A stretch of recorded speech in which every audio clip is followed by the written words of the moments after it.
भैया, आज हाथी आया था? छोटू ने पूछा। नहीं, रघुवर प्रसाद ने कहा। आएगा? क्या मालूम। आए तो उसे हाथी पर बैठाकर घुमा देना, पिता ने कहा। रघुवर प्रसाद ने देखा कि पत्नी एक कोने में बैठी बरबट्टी काटने लगी थी। उसे बुखार था, लेट जाती तो अच्छा था। छोटू बाहर खड़ा था, शायद वह हाथी का आना देखना चाहता था। अम्मा अपने साथ 2 कांसे की थाली, 1 टटुलिया और अदरक कूटने के लिए एक काला गोल पत्थर लाई थी। सूपा चलनी लाना वह भूल गई थी। पूड़ी थी। रघुवर प्रसाद के पिता को लगता था कि काला पत्थर कसौटी का पत्थर है। पिता एक सोने की तांबी अंगूठी पहने थे। सोने में तांबा अधिक मिला था। इस अंगूठी को उन्होंने पत्थर पर घिस कर देखा था तो एक हल्की सुनहरी तांबी लकीर खींच गई थी। वह लकीर भी पत्थर के साथ साथ आ गई थी। रघुवर प्रसाद छोटू के पास गए। साफ कपड़े गंदे न हो जाए, इसलिए वह गोटा पत्थर और पेड़ पर चढ़ने का खेल नहीं खेल रहा था। वह हाथी पर सवार होकर घूमने के कपड़े पहने था। उन्होंने छोटू से कहा, आज घूमने नहीं जाएंगे, तुम्हारे भाभी को बहुत बुखार है। भाभी को बुखार है? छोटू ने पूछा। हाँ। वह अंदर गया और कहा, अम्मा, भैया कहते हैं भाभी को बुखार है। सुनकर रघुवर प्रसाद परेशान हो गए। होता यह कि छोटू पहले कहता घूमने नहीं जाएंगी, तब अम्मा पूछती क्यों नहीं जाएंगी, क्यों हाथी नहीं आएगा? शायद न आए, दशहरा का दिन है, पिता कहते। हाथी आएगा तो भी सब लोग कैसे जाएंगे, भाभी को तो बुखार है, छोटू कहता। इस तरह बात होती तो अच्छा होता।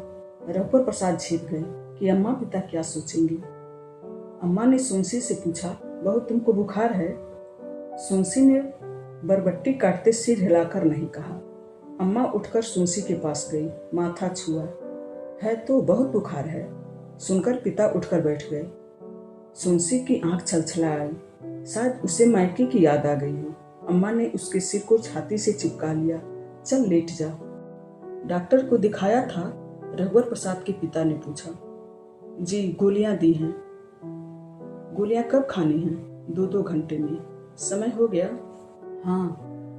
कहाँ है गोली? बहू को दे दो। छोटू भाभी को 1 गिलास पानी दो। रघुवर प्रसाद ने गोली निकाली। छोटू पानी लेकर भाभी के पास गया। रघुवर प्रसाद ने छोटू को गोली दी कि वह भाभी को दे दे। गोली खाने के बाद अम्मा ने उसे बोरे पर लिटा दिया। सुनसी की पिछौरी रखी थी, उसी को उड़ा दिया। अम्मा खाना बनाने की तैयारी करने लगी। अम्मा को खाना बनाते जानकर सुनसी उठी तो पिता ने कहा, बहू लेटी रहो। सुनसी लेटी रही। उसने पिछौरी ओढ़ी और थोड़ी देर में सो गई। पिता ने रघुवर प्रसाद से धीरे से कहा, झोला दो। फिर उन्होंने रघुवर की माँ से पूछा, कुछ लाना तो नहीं है? नहीं। रघुवर प्रसाद की माँ ने कहा, मैं आता हूँ, खाना बनते तक आ जाऊंगा। झोला लेकर वे चले गए। सुनसी का बुखार उतर गया था। हाथ मुंह धोकर माँ के कहने से उसने खाना खाया तो और अच्छा लगा। छोटू कुर्ता धोती को लगातार गंदा होने से बचाए हुए मन ही मन हाथी का रास्ता देख रहा था कि आ जाए। कोई नहीं जाएगा तो वह अकेला हाथी पर बैठकर घुमाएगा। सुनसी को अच्छा लगा तो वह घर का काम करने लगी। जहाँ सुनसी लेटी थी वहीं रघुवर प्रसाद जाकर लेट गए। छोटू, बाहर से पिता आवाज दे रहे थे, देख हाथी आ रहा है क्या? छोटू दौड़ता हुआ बाहर आया। हाथी आ रहा था। अम्मा, रघुवर प्रसाद भी बाहर आए। पिता कमरे के अंदर आए और झोला रखकर बोले, बहू मुर्रा लाया हूं, तुम लोग खा लेना। पिता भी बाहर आ गए। साधु बिना हाथी को बैठाए हाथी के ऊपर से उतर आया। उबड़ खाबड़ पत्थरों के आजू बाजू पैर जमाते हुए जैसे पहाड़ से उतरते हैं। हाथी पर 2 कदम इधर उधर रखकर वह नीचे उतर आया था। उतरते ही कंधे के अंगीठों को झटकार कर उन्होंने फिर कंधे पर जमा लिया। वह धोती को ढीले लपेटे हुए और पीला कुर्ता पहने हुए था। कुर्ता का रंग भी फीका पड़ गया था। कपड़े साफ थे और इस्त्री किए हुए थे। दशहरा का दिन था, शायद इसीलिए छोटू बहुत उत्साही था। वहाँ बहुत भीड़ होगी। हाथी के गले में घंटी नहीं है, लोगों को मालूम कैसे पड़ेगा कि हाथी आ रहा है? रघुवर प्रसाद ने कहा। हाथी का आना बहुत दूर से दिख जाता है, इसे देखने की खबर हो जाती है और दूसरों को मालूम पड़ जाता है। फिर भी रघुवर प्रसाद ने कहा, चलिए कुछ नहीं होता। छोटू भी जाएगा, पिता ने कहा। बहू भी जाएगी। रघुवर प्रसाद की माँ ने कहा, वह अंदर गई। बहुत जल्दी तैयार होकर हाथी पर जा घूमा। सुनसी ने जल्दी जल्दी हाथ मुंह धोया। बहू, अभी 2 साड़ी नहीं रखी होगी। हाँ अम्मा, सुनसी ने धीरे से कहा। लाल साड़ी पहन लेना। हाँ अम्मा।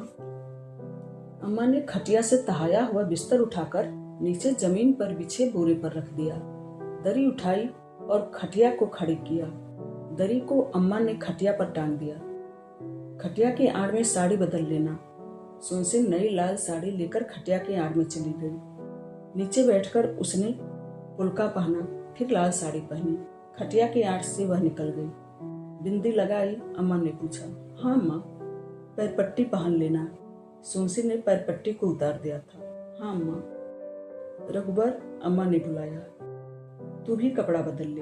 अम्मा ने रघुबर के पिता का कोसा कुर्ता, जो करीब 15 साल पुराना होगा, झोले से निकाला। गमछे में तहा हुआ कुर्ता था। धोती निकाली। ले पहन ले। रघुवर प्रसाद पिता से लंबे थे। कुर्ता बड़ा था। पिता बाह कलाई के पास मोड़ लेते थे। रघुवर प्रसाद भी खटिया के आड़ में चले गए। कुर्ता ठीक हुआ था, लंबाई में कुछ छोटा लगता था। रघुवर प्रसाद ने धोती पहनी। गांव की बनी धोती थी। मोटी खादी की तह थी। धोती की सुनहरी किनार थी। बालों में पानी लगाकर रघुवर प्रसाद ने कंघी की। कोसे के कुर्ते और सुनहरी किनारी की धोती में रघुवर प्रसाद सुंदर लग रहे थे। सुनसी कमरे में जहां होती, कुछ अधिक उजाले में लगती। जहां गुंडी रखी थी, वह हिस्सा कमरे का सबसे अंधेरा कोना लगता था। सुनसी इधर होती तो हिस्सा और अधिक उजाले का लगता।